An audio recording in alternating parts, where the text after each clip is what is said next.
Welcome to the Game Rage Music Show.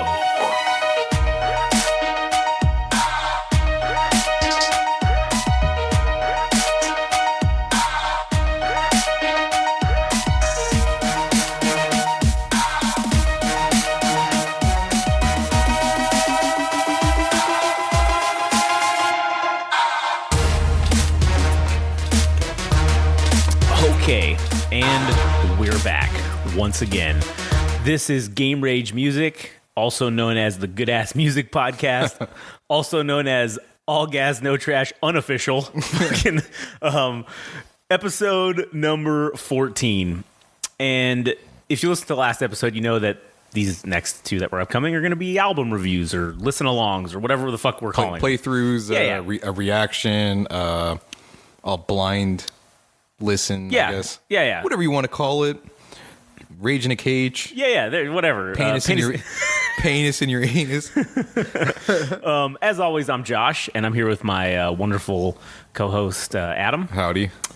And so today we're going to be talking about the album Jardin by Munya. I'm actually kind of curious how to pronounce that because I don't know French. Well, I mean, fuck, my last name's French, but I don't speak it. I'm American, so I don't. I'm American. I'm American.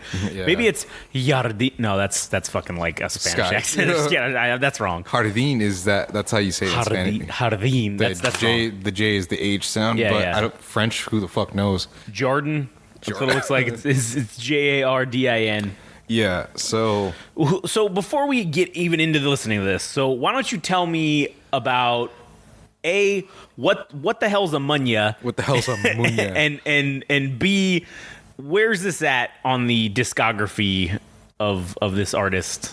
Is it all right? So my first encounter with Munya's music was through. We're gonna do the whole lore. Fuck yeah, let's hear it.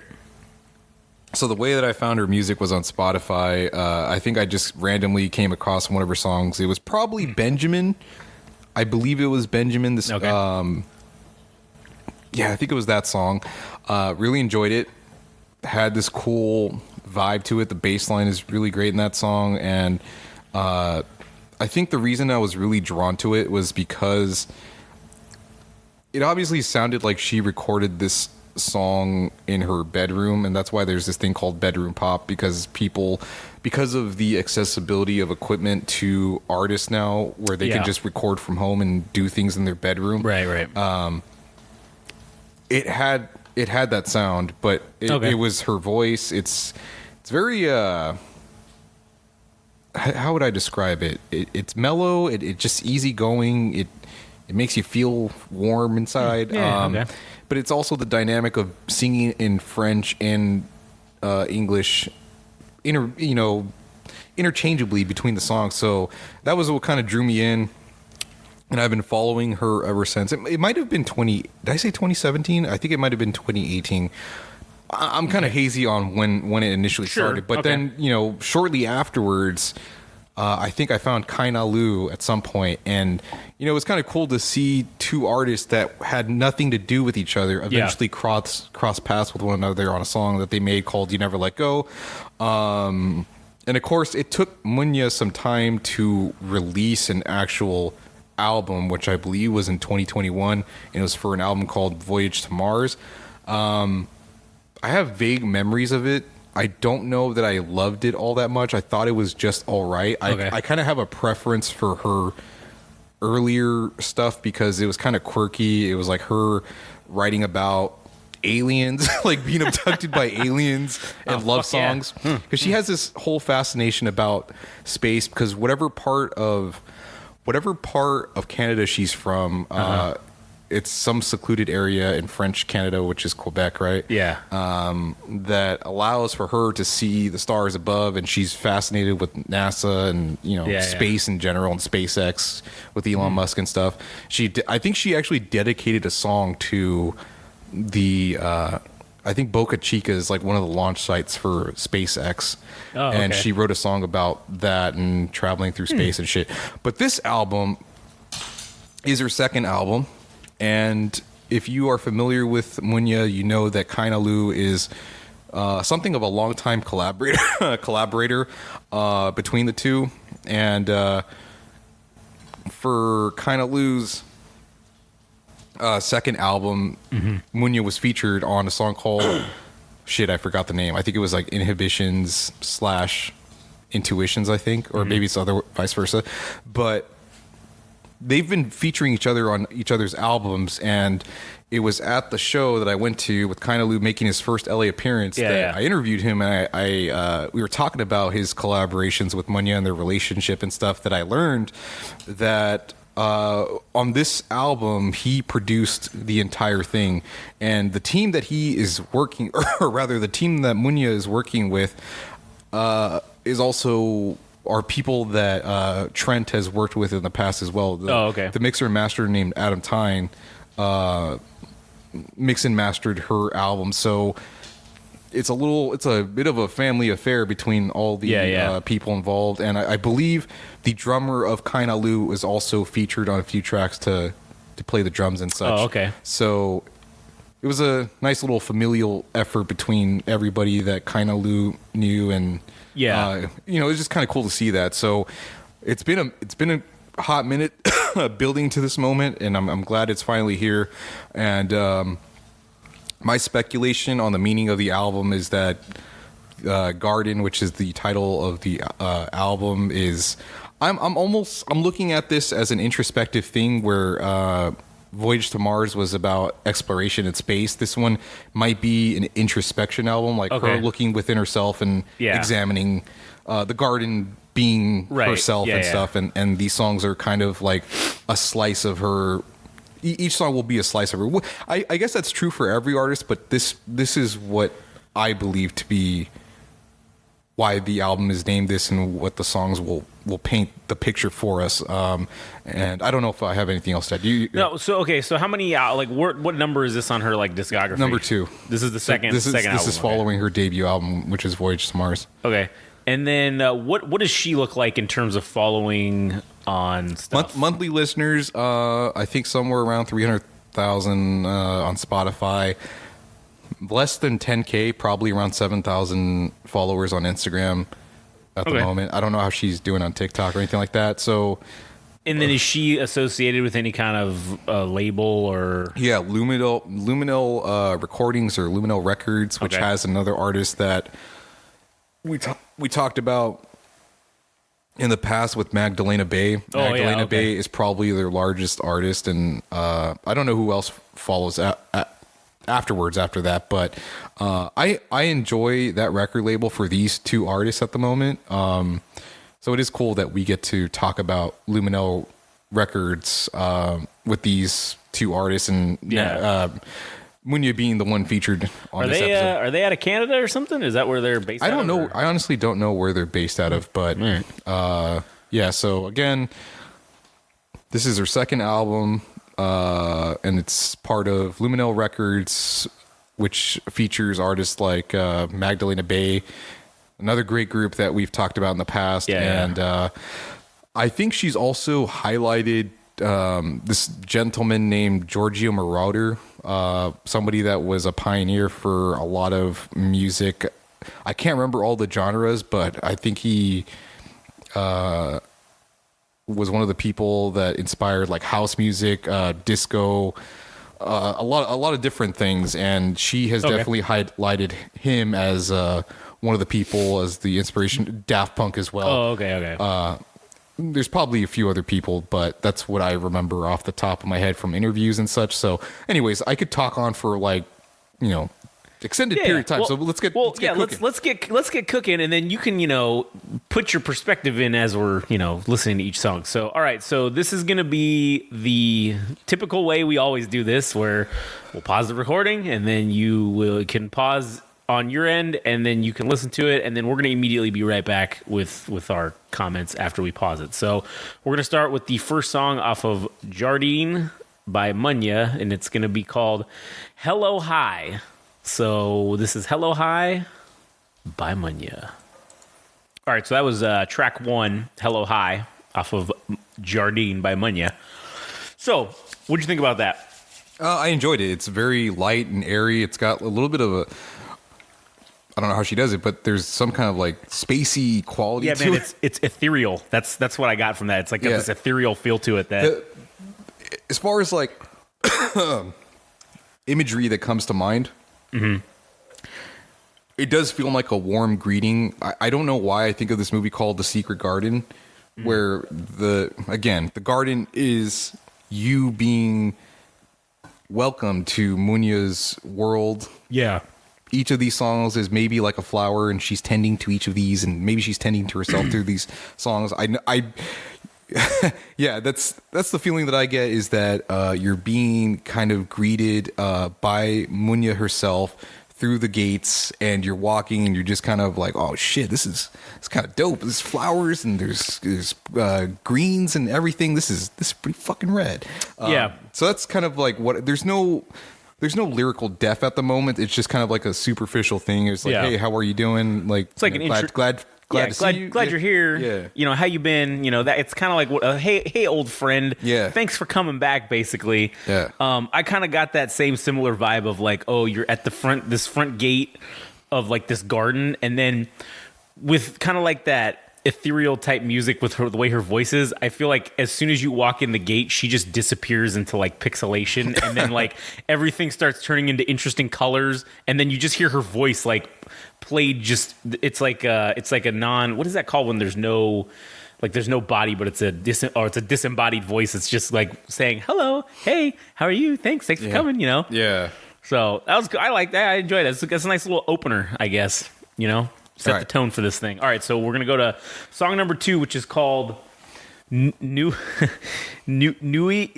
Blanche. Nuit Blanche. Nuit Blanche, which is, this song is completely in French. So Let's look it up real quick. we're gonna be fucked. Let's look it up because I got to look out what. Yeah, because I don't know what the fuck that means in English. Because we're fucking idiots. Yeah, I wish on these lyric things they would have had it in English, but maybe I can do Nuit Blanche English. Let's see. It's a sleepless night. That's what that means. A sleepless night. Okay. Is I what also I'm there's also on Wikipedia itself, it says Nuit Blanche is White night? is an annual all night or nighttime arts festival or of a city. So Oh yeah. It's like a festival kind of art. that's interesting. Now, okay, so I was playing. Okay, so y'all know I'm a hardcore Street Fighter fan, right? Oh yeah, absolutely. So they made this French character, and her stage is like a nighttime festival. So Oh, man. I'm like, That's fucking interesting. I didn't know Nuit Blanche like meant that, and I didn't know if there was I didn't even know there was a name for it, but just kind of a weird happenstance thing. But yeah, that's kind of cool. All right, so this is so it's nighttime, or maybe Yeah. we'll see. We'll see what the lyrics. entail. we'll see what they say. Yeah, we'll see what the translation is, and go from there. All right, so this is going to be Nuit Blanche by Munya. All right, so that was Nuit Blanche by Munya. What would you have on that one? I wasn't. I know this is kind of surprising, but I almost wasn't expecting that track, like that type of beat where it just it sounds like a drum pad, like Oh yeah. like that really soft Right, yeah. beat or whatever. I love the bass. The vocals are great. I there's like this sensual quality in her, yeah. like in her voice that I just. There's like a lot of love in it, or Yeah. I don't know how to describe it, but And what's funny is this song is basically about how she's this is like a ex-lover that just she's pissed off and trying to forget about, basically, is like but yet it's still so, like you said, it's like this weird sensuality to it when it's like you probably shouldn't be singing, like it's like you're having these fond memories, but then it's like you're also trying to say fucking forget it. I don't want to hear this shit. Like I don't want to remember this, because she was talking about like the one line that she said, because again this was obviously in French, so we had to translate it, but love for two, it's always better when it's cold. It's dangerous, right? And it's kind of like interesting to see. Oh well, like. If when it's cold out, it's like the two of you keeping each other warm. So then like it's dangerous because like if you decide to go your separate ways, well now you're fucking, that warmth is gone. So now you're just out in the cold. Or even that you know the Hedgehog's Dilemma. No, I don't know what that is. that if two hedgehogs I'm dumb. were actually to get close to each other, that they would harm one another. Because So- they fucking have spikes and shit. and it's supposed to be like an allegory for the relationship between two people. Is that inevitably when you get that close to somebody that you You're gonna will hurt- yeah. you will eventually hurt each other. So True. Yeah. Interesting. That is. Yeah. Interesting. But yeah, I love Munya's vocals on this track, and I believe the guitar effect I think is called flanger, like the Oh, the flangy thing, like that. like that Yeah. weird jangliness to the guitar. Yeah. I enjoyed the song. I don't think it's going to be my favorite off the album. I can already tell, but I did enjoy it. I feel it's too soon to tell actually because That was just the second song in, right? it was enjoyable. Yeah, enjoyable. It was enjoyable. I mean, it's a great one of the great opening tracks of this album. I don't want to give it a number yet. Well, we're going to see how like the rest of the album. Let's see where it goes. I mean, But I don't think it's going to be in the top one, or rather the top three songs for myself. Like I could tell, but I did enjoy it nonetheless. Yeah, right. Okay, all right. So we'll go with the third track, which this one's. Let's see. It was called Nelly. Yeah, Nelly. This one's long. This is. I think this is the longest one here. It's 4 minutes. Okay. So here we go. This is Nelly by Munya. All right, that was Nelly by Munya.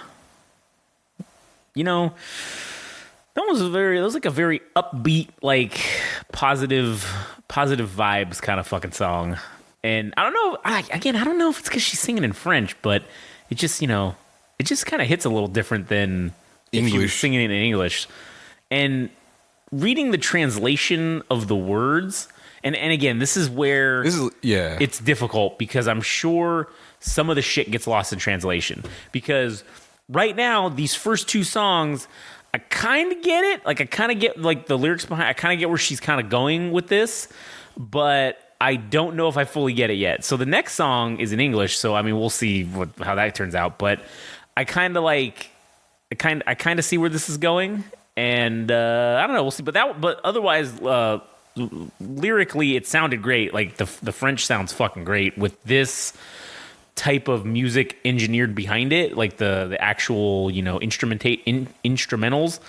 That they fucking did a great job with like pairing that to her voice. And it makes sense. Like at least for this song, the acoustic guitar is not overwhelming her vocals. Yeah. Ow.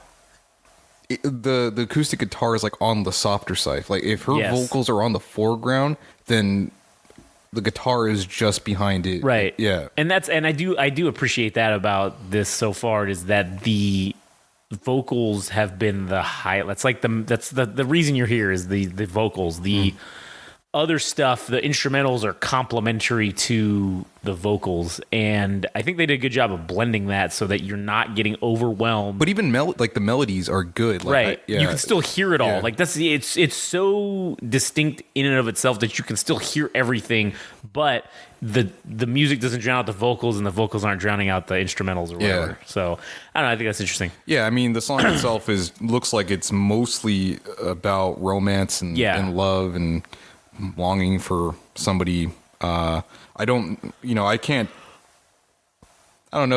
enough about Munya's personal life if this is Based on something? based on her own real personal experience, but if she's just coming up with those scenarios herself. But anyways, the song enjoyable, loving Munya's vocals. Again, this song kind of reminded me, and this is just speculation on my part, but I'm inclined to believe that this might be a song that Trent or Kainalu had a little bit of a heavy hand in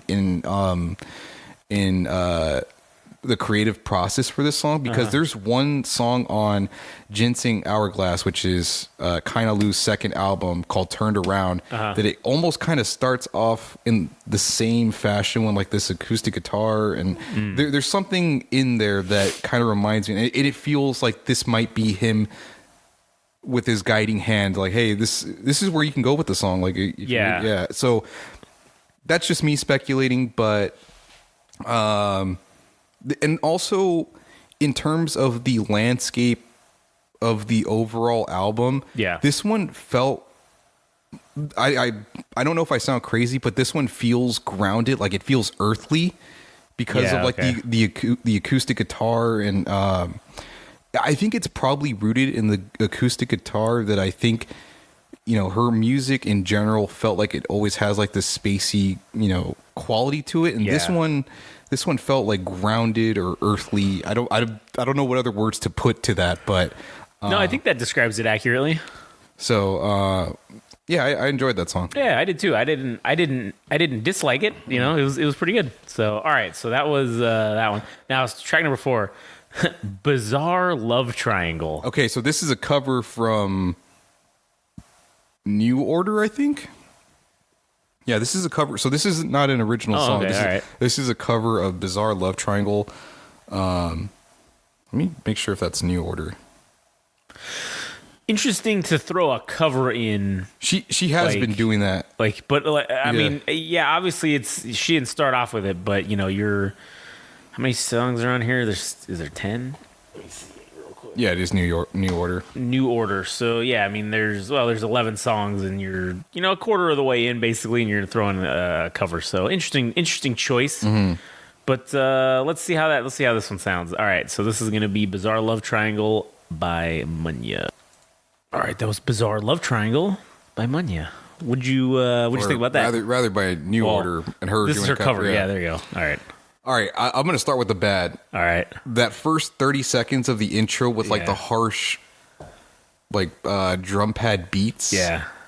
And that might not be the case. Maybe it's not actually, but obviously it's percussion. Yeah. I did not like that first 30 seconds. It felt jarring and it felt disjointed, like that portion of it. Yeah. And then when you actually get to the meat and potatoes of the song, like the chorus is great.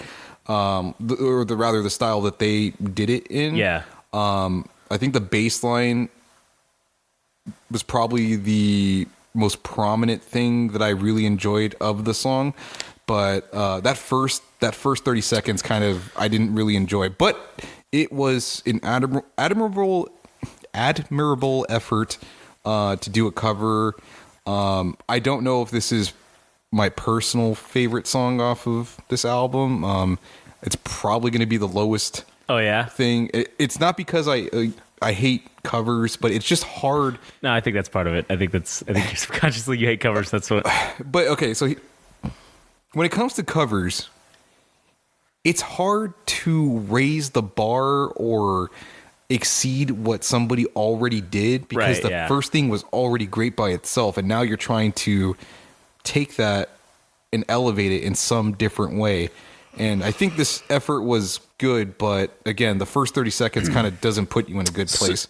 So I've never heard the original version of this, so I don't know what it sounds like. So this is my first, obviously, introduction to that. Now, with that being said, I actually like the song overall. Like, so far, this is my favorite one. Really? On this, so far, of what we listened to. Now, the placement of it was not fucking optimal because, as you said, it's very jarring. You're talking about the song in the list. tracks in the track list. Yeah, it's very jarring. It's almost, I don't want to say it's opposite, but it is close. It's inverse of the previous things we just heard. I felt, I definitely felt the same way. This felt like out of place from the previous 3 tracks that we've heard. Right. Because it did feel like these things were building upon each other to something, and then you get to this. Now, tonally, I don't know if this is, maybe that's the intent is tonally now that it's going to change.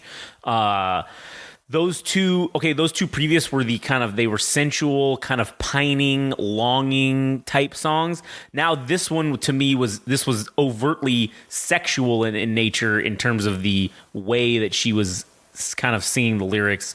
So maybe tonally it's going to change. I don't know. Maybe we'll see with the next song what's going to go. But like I said, it was very jarring in the sense that it was definitely completely, like, very tonally different from the previous two. So I didn't like but so far, yeah, this one's my favorite song so far. Interesting. Okay, I'm actually kind of surprised by that. Interesting how this works. Yeah, and also for the lyrics, there's nothing really to interpret. The lyrics are very straightforward. And yes, it's a cover, so there you go. Yeah, right, exactly. All right, so the next one's called Sweetie. And Sweetie by Munya. This is the next one. Here we go. All right, that was Sweetie by Munya. So I said that they have definitely tonally changed now. It went from the first two were very pining, like I said, kind of like longing type songs. Then you went to the Love Triangle cover, Bizarre Love, which was to me overtly sexual in nature. And now this is the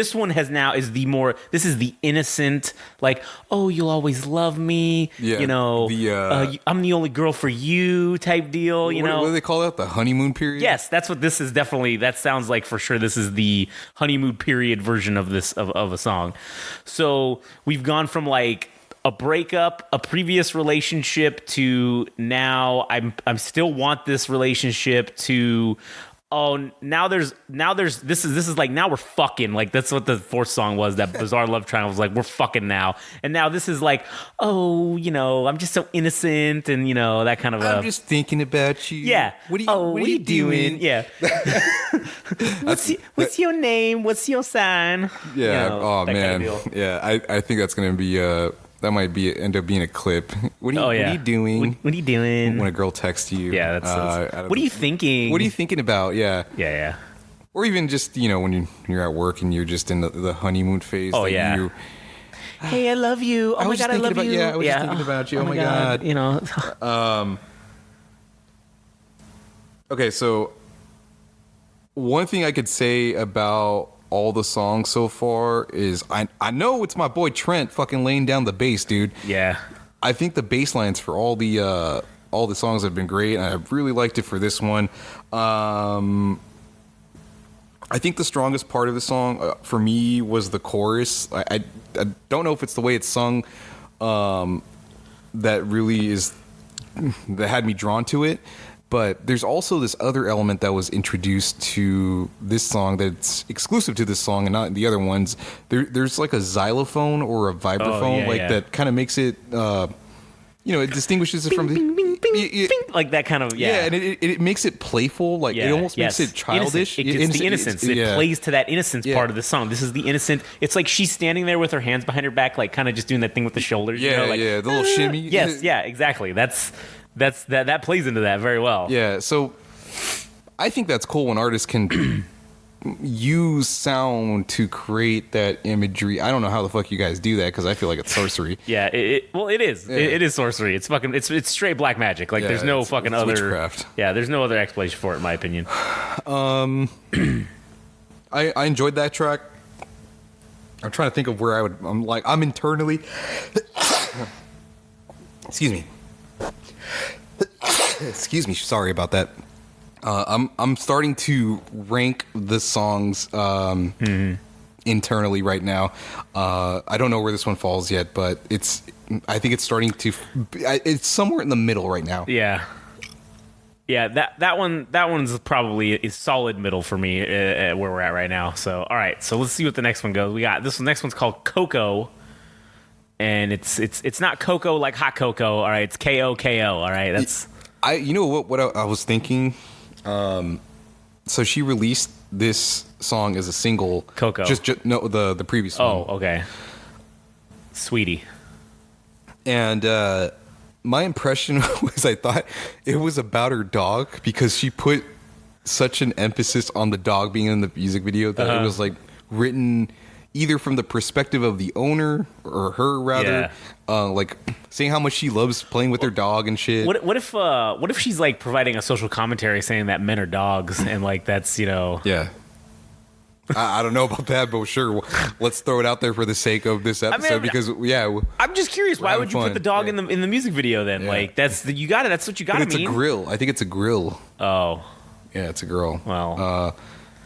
Yeah, so I was under the impression maybe she was writing the song about the dog, either from the dog's perspective or being the owner, that she's like, oh, I love this fucking dog, and it's my puppy, and but it turns out it's about love. Yeah. Who would have known? Yeah.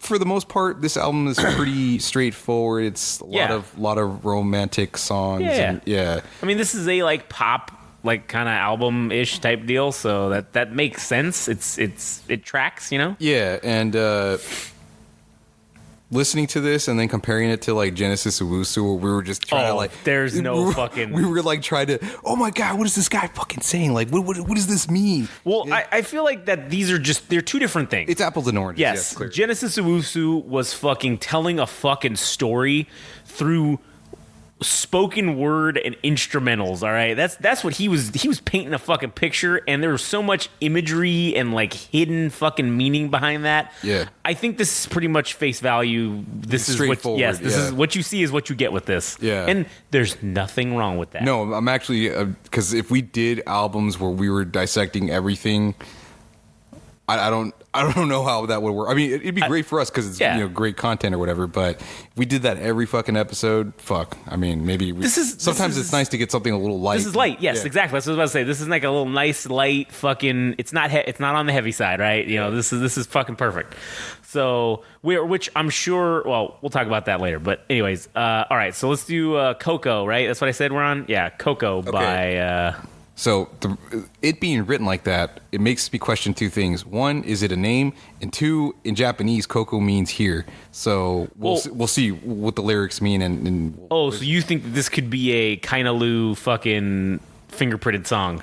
Possibly. If that's what they're... Because Trent is Japanese himself / Hawaiian. Right. But...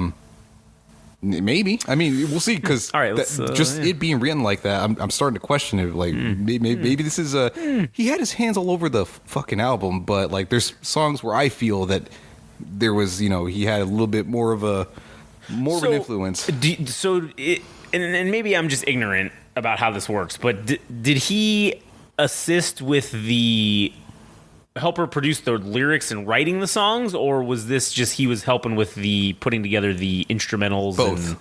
Okay, so then I think it's the overall creative process of the music itself. Like, what do you think about these lyrics? Oh, I don't know about this, or let's change this, let's change that. Let's make the melody on this bass line. Stuff like that. I get you. So I think he does both sides. So okay, all right, that makes sense. All right, here we go. Coco by Munya. All right, so that was Coco by Munya. Now, I want to preface this, okay? Oh God, here we go. I don't like the sound of this. Well, this is not an indictment against women or females, because I'm married to one and I'm a father of one, okay?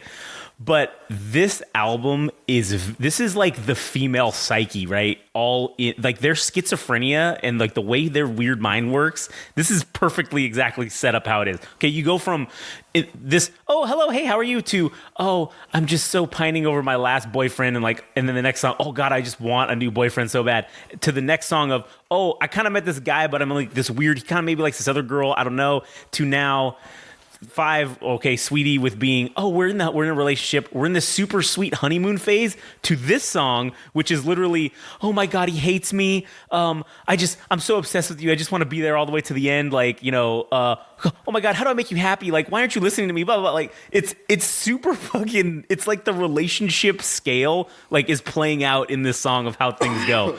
And it's funny, and I don't know if that was on purpose or not. I don't really know if that was intentional, but it's very clear that this is the way that relationships progress from the female perspective, I think, is kind of how I'm seeing it, where, like I said, it goes from, at least with just the last two songs, let's just do it there. It's like, oh man, honeymoon phase, innocent, lovey-dovey, to, oh, why am I not making you happy? Why do you hate me? Like, that's literally what I felt the song was. I don't know. Maybe I'm wrong, but this is kind of what I got, the vibe I got of it. And now, again, the song was good. I'm not saying the song was bad. I'm just saying this was you can see the... I thought... or you still got more? No, go ahead. I was just saying, I was just going to repeat myself, but yeah, go ahead. It looked like they broke up. Yeah, or like, but she's like, oh, how do I make you happy? Like, oh my god, like, Dude. and then at the end she's like, oh, I want to be with you till the end. I want to marry. Basically, like, oh, I want to get married. Like, fucking come back. Like, you know what I'm saying? Dude. I honestly felt like we got rug pulled because Yeah. we went from that. Right? Yeah. We went from the previous song where everything's great. What happened in the middle? Like, what happened to this? Yeah, what the fuck? Like, this is like a weird sandwich. It's like you got one piece of bread that was, everything's fucking rosy. Yeah. And you got this other piece. It's like, It's moldy. yeah, everything's awry. Like, Yeah. and there's no fucking meat in the middle. Like, where's the middle ground? Yeah, that's true. We didn't. We missed the middle of the relationship where we went from honeymoon phase to Soured. like this. The thing I was gonna say was that this is like their like an argument. They had an argument and now they're like, Starting oh, to question shit. yes. Or it might be over. right, could be. It seems that way, but then she's at the end. She's just like, oh, I want to be with you forever. Like basically, she says I want to be with you till the finish or something like that. Like is the line, but. To me, it's like, oh yeah, like this is like, no, baby, come back. I want to be with you forever. Come on, like, I love you. Blah, blah, blah. Like, so clearly something happened in the middle here. Yeah. I have to say, this one, I think ranks in the upper portion of the album so far. Like melodically, Yeah. it's hard for me to pinpoint where I think this falls, but I'm trying to think of what it reminds me of. Because there's this Motown or like soulness to it, Yeah. which is kind of surprising. It's really in the first like 30 seconds that it gave me that impression. Again, the bass line's great. The vocals, I think something in the last couple songs is where you hear Munya's vocals, and then there's like her voice is like doubled up on, so it's like Okay, she's yeah, like yeah. her own backing chorus, Right. Yeah. and it just adds like a little bit more depth to the vocals, I guess you could say, like a fullness, like it feels Yeah. like it's got more depth, I guess. yeah, and I don't know, I've just been enjoying that the last couple songs where that's featured, but yeah, I don't know. I thought this is one of the better tracks of the album, and I almost want to say this song feels probably like one of the songs that maybe Kainalu had a major hand in, because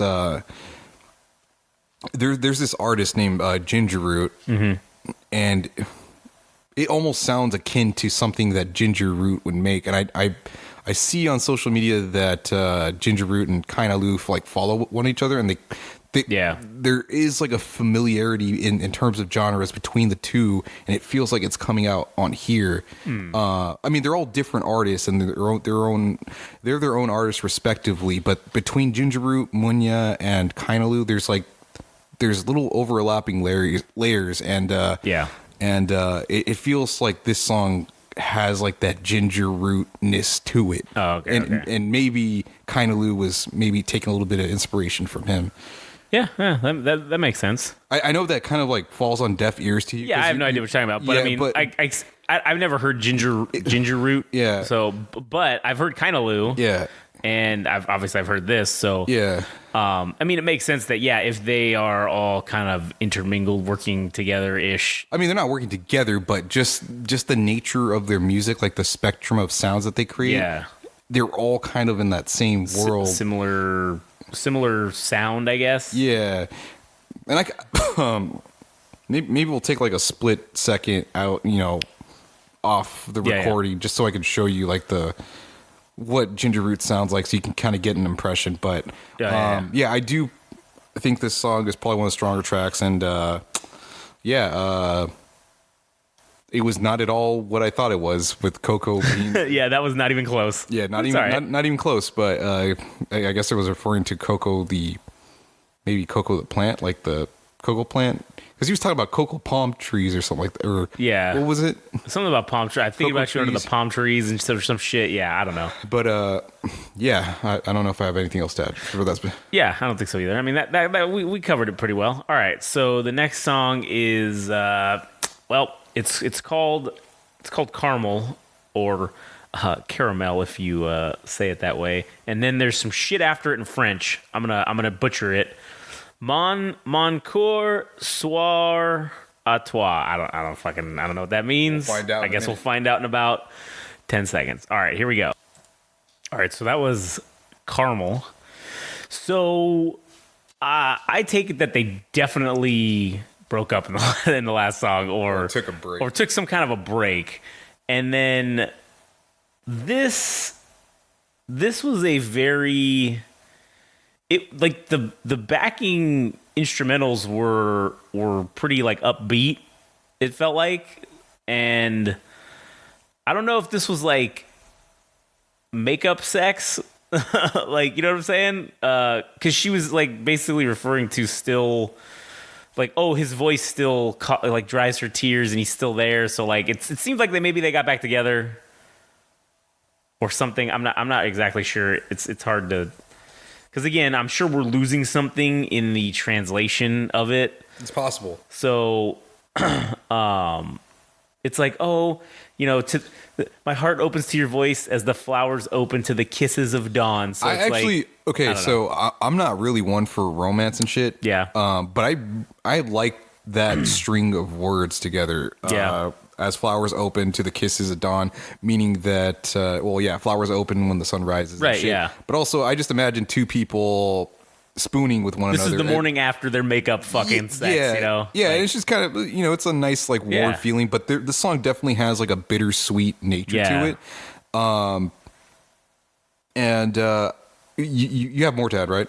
no, that was, well, I was going to say, to piggyback off of your bittersweet, you know, comment about how it has that bittersweet feel. Yeah, it's like, it's upbeat, but, okay, so the lyric, or the instrumentals felt very upbeat and uplifting, but the way she was singing it was very, it was not hopeful. There was a sadness to it. And that's that bittersweetness that you were talking about. And I mean, let's be honest, like, that's kind of what like love or a relationship is it's very bittersweet. It's got its very sweet, loving, wonderful moments, but then obviously, like you had said earlier, like, oh, well, when you're with somebody, you know, you get like the hedgehog thing, like you're gonna hurt each other, maybe not do permanent damage, but like, yeah, like if you're with somebody long enough, you're gonna piss each other off and things are gonna happen that are gonna go bad. But yeah, unfortunately, when you know somebody long enough, that you'll get to take jabs at them that will get really under the skin. Yeah.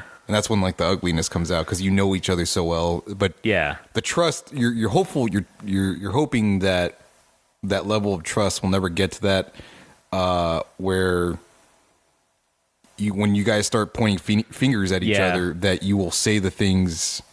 You're not going to say the things that are going to piss them off for sure, that you know that are going to really be like low blows, essentially. Yeah, because that's shit you can't come back from.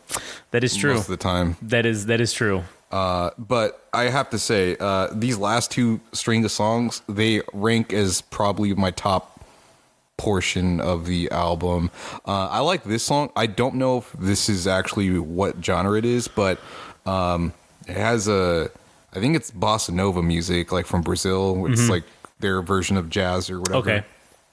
And I think that's what she's doing here, and I really enjoyed that, because it wasn't something that I was expecting. And this song, I actually wish it was longer, because I think my understanding of it is that it's like an interlude. It's like a transitional. Yeah, that's kind of what it seems like. Which is a shame, because this song had a great everything. Like I enjoyed everything. It was the melody, like whatever keys were being played had like a twinkly effect, or warmness to it.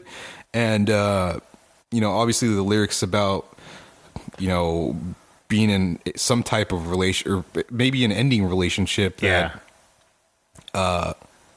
you know, maybe they're coming to terms with this might not work out, or whatever. And I just think that the point, the lyrics that you brought up about as flowers open to the kisses of dawn, that was like, I don't know why I enjoyed that part so much, but I mean, the imagery in your head.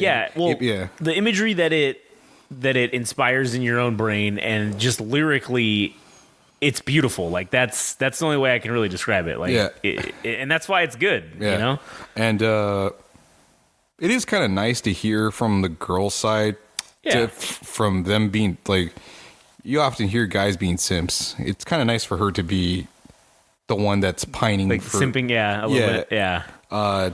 To be open enough to do that, because I feel like girls play shit close to the vest most of the time. Like they do. And realistically, it's funny how, I mean, this I guess is maybe a little off topic from the songs, but like it's topical to what we're talking about. But I feel like they simp just as hard as like what we would do, but they just have a way better way of keeping it inside and not fucking making it look like.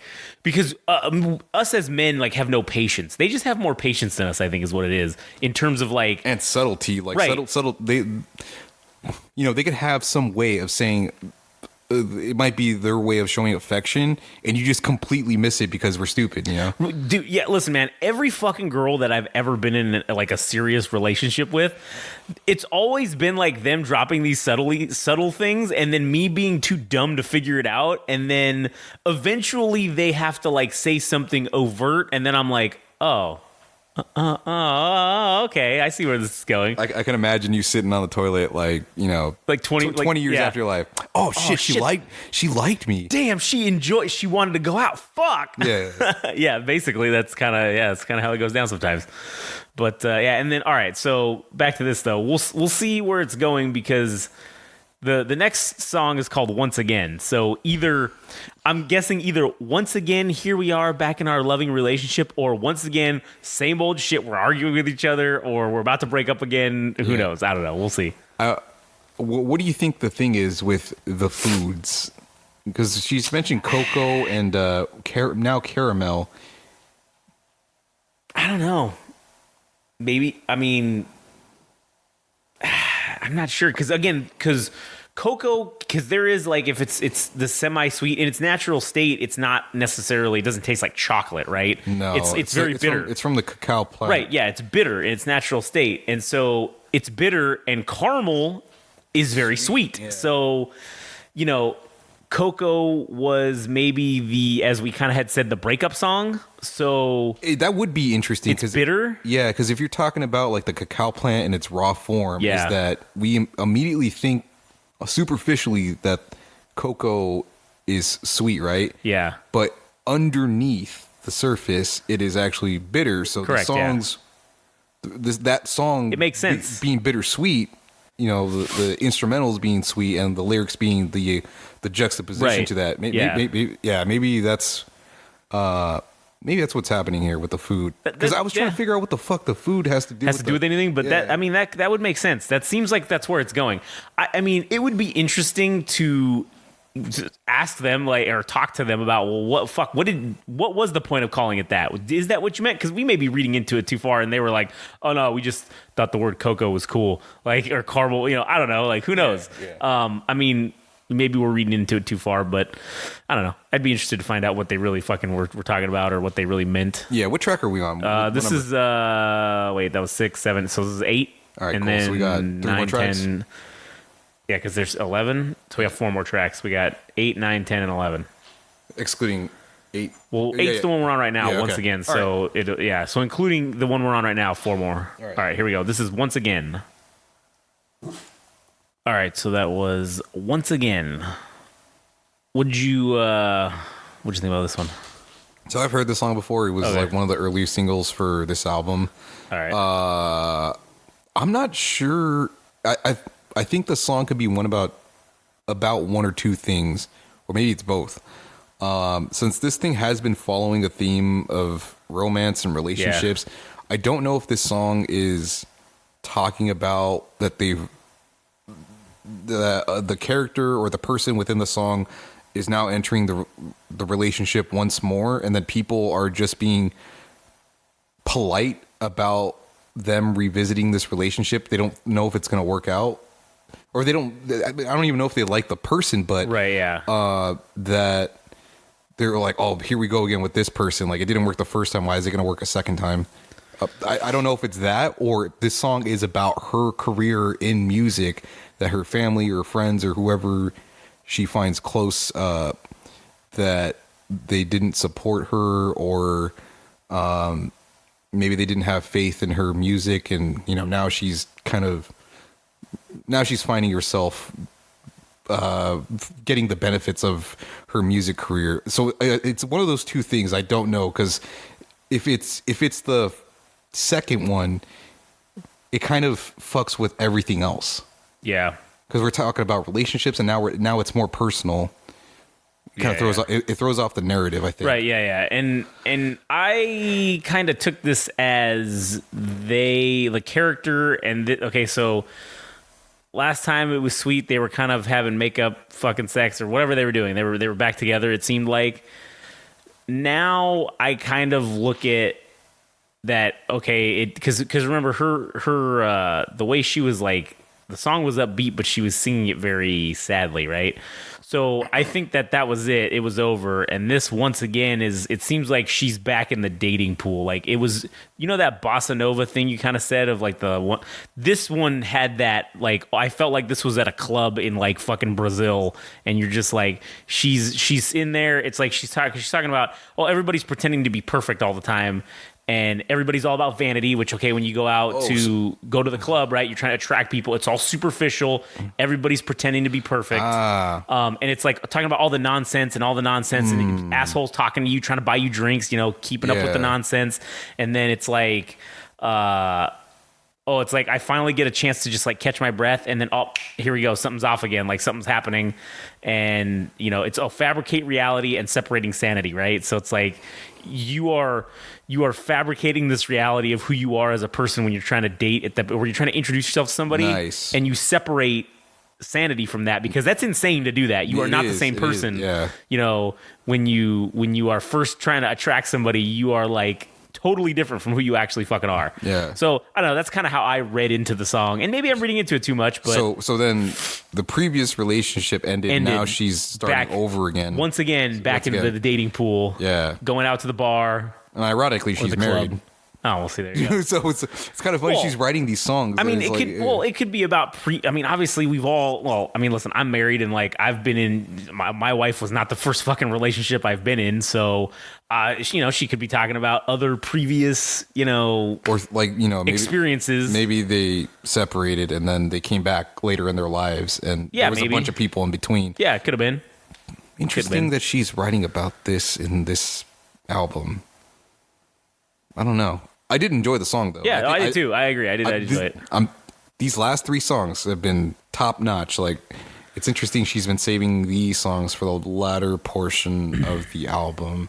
I think this one, the little melody in the chorus, the dim dim dim dim. Yeah, I like that. I like that. So far, honestly, this one's like my favorite one. This one's great. This one's the number one for me so far. Yeah, dude, that interpretation I think is probably more accurate than the two that I have. I think I don't know, because the way you worded it, and reading into some of the other lyrics, it does fit the bill. It tracks, yeah. All right. Okay, so now who knows where the fuck this is going, because the next song is Un, Deux, Trois, which is 1, 2, 3. Yeah. So let's see. Here we go. 1, 2, 3, starting over. Yeah. All right, that was Un, Deux, Trois. Notwithstanding what I think the song's about, that's my favorite song so far. Yeah, this is without a doubt my personal favorite. I also 100% think this song's about cheating or an affair or something to that effect. I don't know where this sits in the narrative, though. That's where I'm like, I'm lost now as to where, in the terms of this storyline of this album, like how this fits into the narrative. And maybe it'll be revealed after we listen to the next two songs, but it's definitely, for sure, it's about cheating. Like, regrets, things, we got to keep it quiet. Like, I feel my body moving to the beat. Like, I'm just going with it. I'm just in the moment, like, and it's like, it's not my fault. I'm running, I'm dancing. It's not my fault. Like, it's not my fault we're doing this. Like, Okay. I don't know. I have a different interpretation. All right, let's hear it. All right, so I think she has entered another relationship. Okay. And now she's like, all right, I'm falling head over here. It's like immediately. Yeah. Okay. And she's at this junction once more. And when you start off, like we were talking about before, with hiding or concealing parts of yourselves when you because it's what were the lyrics? So many secrets. Yeah, so many things you got to keep quiet. So many things that means like you don't want them to know about your past. You don't want to tell them about the past. Yeah, you're trying to keep it. You're trying to keep it. Yeah, sorry. Go ahead. No, I was saying, you don't want to keep them. You don't want to let him know about all your past relationships and like words to please, like saying that it's like, oh, I'm just saying things to like make you happy, right? Like I want you to think this is all sunshine and rainbows. We're back again in this early honeymoon phase again. It seems like potentially. I think you might be right about that. Yeah, and it's possible. It is possible it could be the other thing, the other outcome, which is maybe she is the mistress. Yes, that's kind of where I was going. And with she's it, like, "Fuck it, I've already tried everything else. Why not? Why can't I indulge myself in this particular moment?" So, yeah, exactly. Which would be cool because then we've had this impression about this sweet innocent girl, and then she's like, "Fuck, I don't give a fuck. Yeah, let's go. I'm going in on an affair or whatever." Yeah. So it could be one of those two things. I'm more inclined to believe that it's maybe her entering another relationship and trying to keep things stable and all rosy and all that shit. So, and it very well could be. And then, go ahead. And also, I was going to say the inspiration of Giorgio Moroder and Daft Punk felt heavily evident in this song. I don't know if there's anything else to that because that should already paint a picture for you, at least with Daft Punk itself, because even Daft Punk credits Giorgio Moroder for their music as well. So that's kind of like the father of fucking everything. But, I got you. This song is definitely I think this one has the most commercial potential. Oh, yeah. I think this could be on colognes or fucking fashion shows. Oh, yeah, definitely. Yeah, so. Yeah, this could be the theme song for a fucking French fashion brand or some shit, like a fucking clothing like black line. And white, like a Louis. Oh, yeah. Well, actually, that's French. Or I think that's Italian or whatever, but maybe Chanel. Yeah. Like a black and white fucking. Like a commercial. Commercial. That'd be legit. All right, so the next one's called Every Morning. So let's see where this goes. Every Morning. Here we go. All right, that one was Every Morning. So what'd you get from that one? All right, I'm starting to think we were wrong about our previous theories because now it seems like she's kept in contact with that person that we've been hearing about consistently throughout the song or the album. And now they're rekindling their relationship again, or would you take? All right, let me spin it this way. All right. Let me try to spin it so that my previous thing about the affair makes sense. Right? I think I know where you're going to go with this because this was. I think I might be taking away the other part, like the other part of my brain that. Whatever you're going to say. Well, So I mean, she's talking about like, how much she misses him, and she's counting down the days till she gets to, so the moment she gets to see him, right? Well, obviously, if he moved on, and it's the same guy, all right?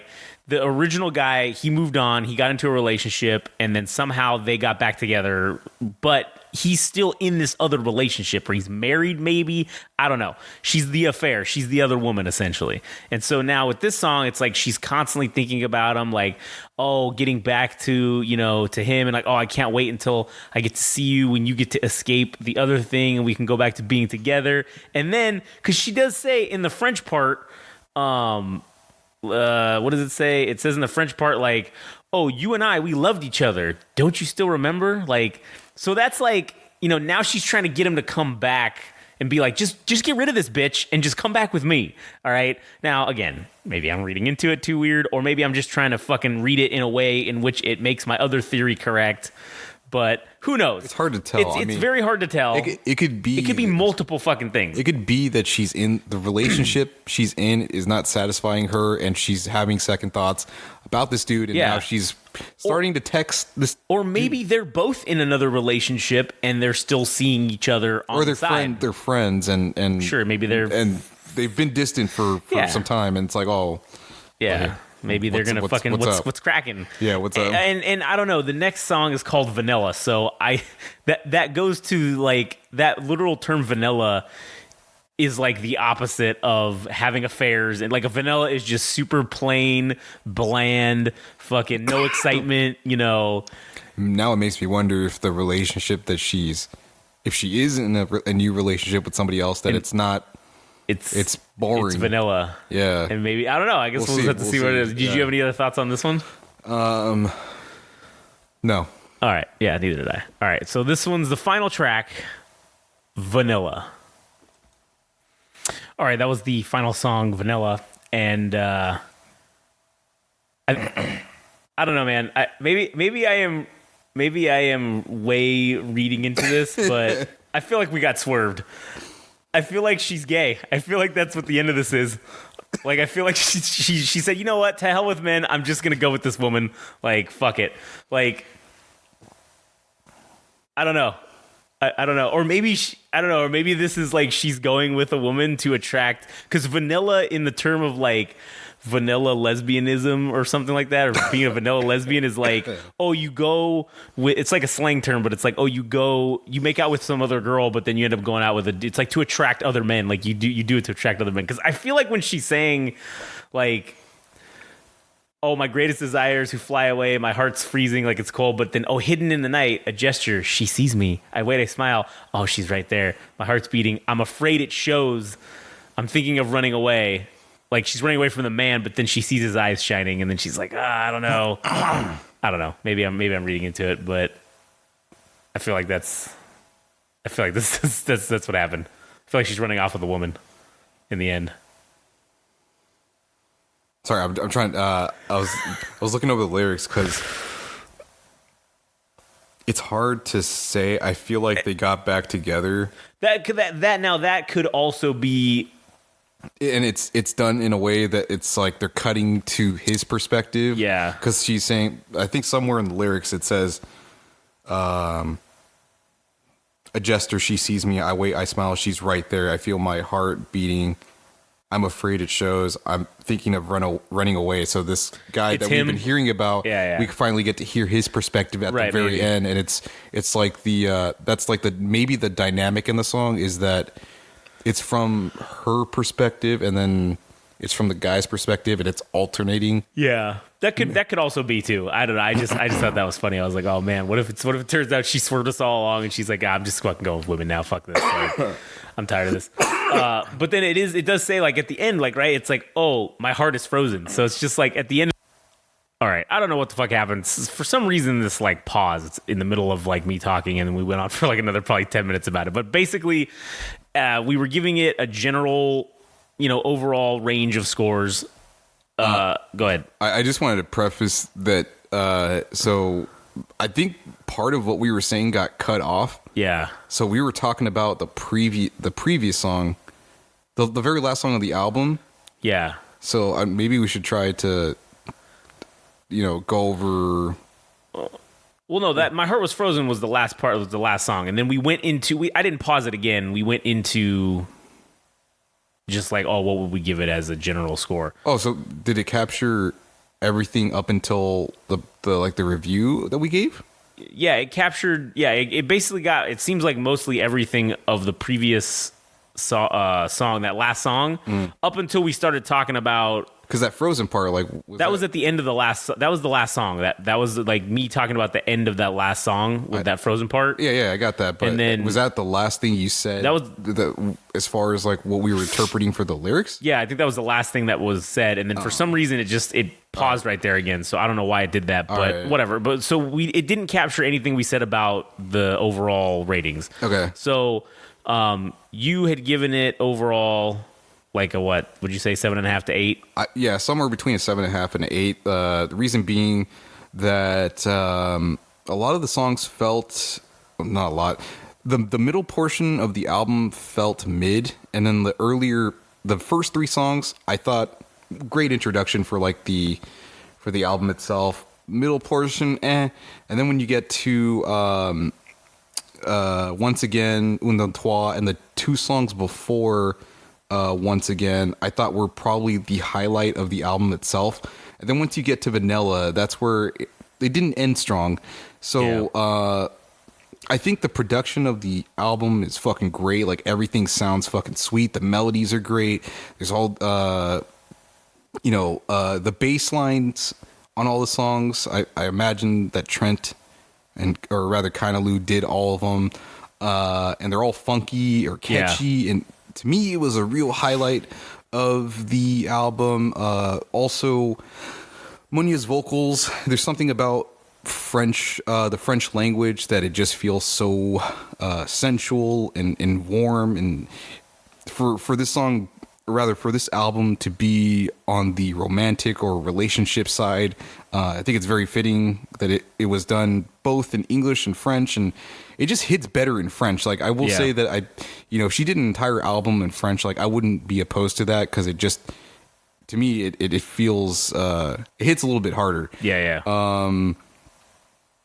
The lyrical content, the narrative of just being on and off relationship, and maybe really capitulating with getting into a relationship once more with somebody that you've had in your life for many years, and maybe you eventually get married. I think it's kind of it's not simplistic, but it's just one of those tried and true routes of going through an album that you make an album about relationships and romance. So it's nothing new there, nothing surprising. I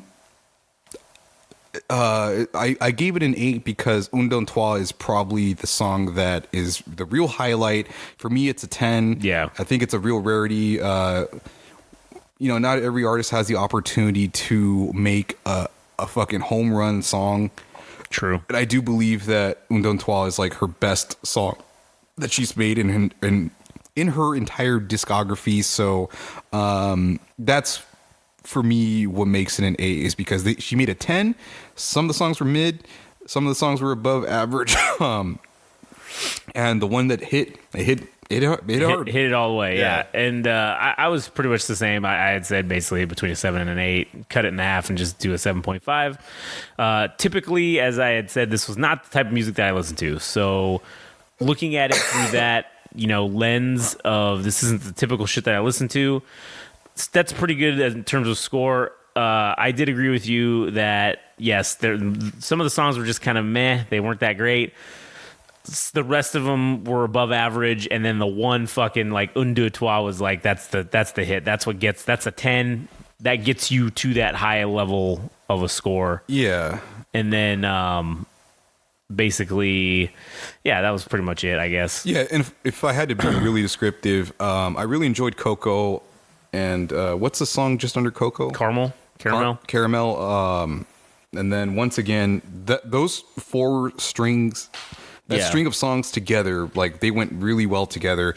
The first 3 songs of the album were great opening tracks. Nothing crazy, but Hello Hi was cool, like a cool introduction. Yeah. I can't see the other 2. Oh, it was Hello Hi, and then Nuit Blanche, and then Nelly, and then the Bizarre Love Triangle. Yeah, those 3 songs were above average, and then once it gets to like Bizarre Love Triangle and leading into the others, I was like, yeah, that's pretty much how I felt. And I do think that song, the Un Deux Trois, that one is fucking gonna be, that's the hit right there. Like that's the commercial hit. That's the one that could potentially be used for Chanel or fashion shows. It's so good. That's the one that's, got the, if you were to take anything away from, like Daft Punk or Giorgio Moroder, that one felt like the most obvious influence, that it took the most influences from those guys. Yeah. So, I'd say somewhere between 7.5 and an 8 for this album. I think it's probably Munya's best work to date. And that's all I got. Yeah, all right, for sure. That's pretty much all I got. So, anyways, man, again, shocked that out of a 35 fucking minute album, we ended up getting over an hour of talking about it. So that's, again, fucking great. So yeah. So I don't know if I already said this, but just to quickly mention the other points that I give for Munya for this album is that she dabbled in things that I wasn't really suspecting. The song, I can't remember specifically which one it was, but it was the one I thought had like it might have taken inspiration from Ginger Root, or had a Ginger Root feel.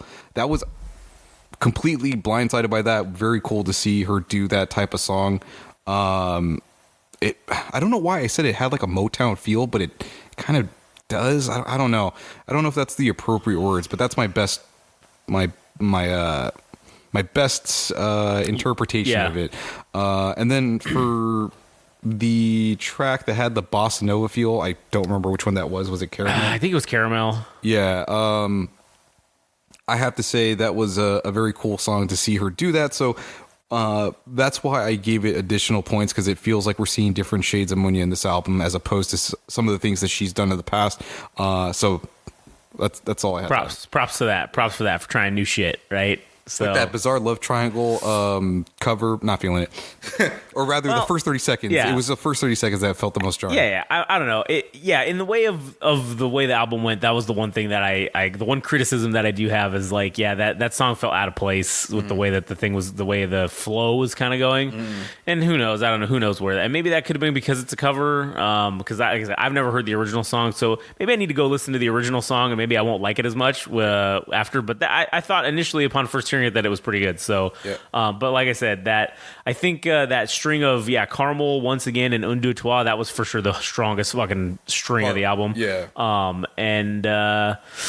So I mean, I will definitely when Munya comes out with her next album, we'll fucking probably have to do this again. Yeah. And just see what's up. So, anyways, that was that, and thanks for listening. If you want to follow us, Adam's on Instagram at All Gas No Trash Official. If you want to hear him talk shit about people and also talk about people that he likes too. So he's not always negative, but it's funny when he is. And then if you want to follow us generally, Game Rage Magazine at Game Rage Magazine on Twitter, Instagram and TikTok, and then Twitter or X is Game Rage Mag. And you can go to the website GameRageMagazine.com. Also, if you are in a country that is not in America, we appreciate you listening. And if you legitimately want us to listen to shit that is from your country that you think is fucking hot on the streets right now, or some shit you just like that's exclusive to your country, send me a fucking DM. Send Adam a DM. Say, hey, on Instagram. Yeah, say, hey, I listened to your guys' show, and fucking, I want you to listen to this song on it, and we'll fucking absolutely do it. We have no problem doing that. So, anyways, thanks again for listening, and we will catch you on the next one.